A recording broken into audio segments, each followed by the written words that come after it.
Indore couple murder case में आया है अब तक का सबसे बड़ा खुलासा। जिसे सबने विक्टिम समझा वो निकली कातिल।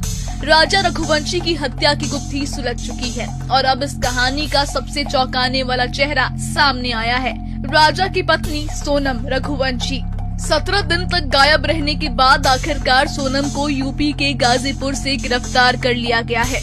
पुलिस के मुताबिक सोनम ने खुद ही अपने घर वालों को फोन कर लोकेशन शेयर किया और फिर वहां पुलिस ने उसे दबोच लिया। पुलिस को सोनम के गुनहगार होने के सबूत भी मिले हैं। सोनम ने न सिर्फ अपने पति की हत्या की साजिश में शामिल थी, बल्कि 3 हत्यारों को मध्य प्रदेश से हायर कर राजा को हनीमून के नाम पर मेघालय ले गई थी। अब सवाल उठता है कब, कैसे और क्यों।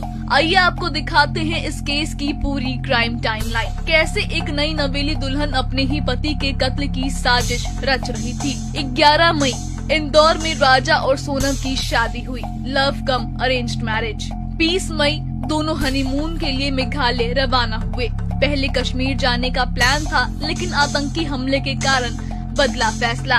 21 से 22 मई शिलोंग में होम स्टे में रुके, स्कूटी किराए पर ली और आसपास घूमते रहे। 23 मई आखिरी बार सोनम और राजा की बातचीत परिजनों से हुई और उसी दिन से दोनों लापता हो गए।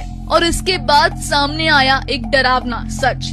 2 जून को राजा की लाश एक गहरी खाई में सड़ी गली हालत में मिली। गले की चेन और अंगूठी गायब थी। पास में मिला एक बड़ा चाकू और पोस्टमार्टम में खुलासा हुआ कि राजा की हत्या उसी से की गई है। मेघालय पुलिस ने एनडीआरएफ, एसडीआरएफ और ड्रोन खोजी कुत्तों की मदद से तलाशी शुरू की, लेकिन सोनम का कोई सुराग नहीं मिला। परिवार ने सीबीआई जांच की मांग की। राजा के शव के पास से उनका फोन, स्मार्ट वॉच और एक महिला की शर्ट मिली। लेकिन अब इस पूरे केस की सबसे चौंकाने वाली बात ये है कि सोनम खुद इस कत्ल की मास्टरमाइंड थी।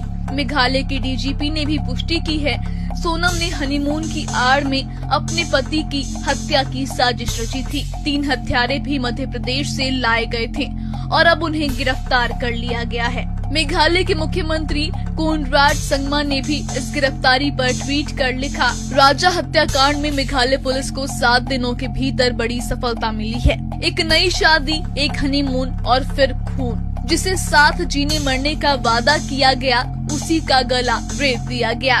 क्या अब भी हम इस मामले को सिर्फ एक प्यार की त्रासदी मानेंगे या फिर इसे प्री प्लान मर्डर कहेंगे? आखिर सोनम ने ऐसा क्यों किया?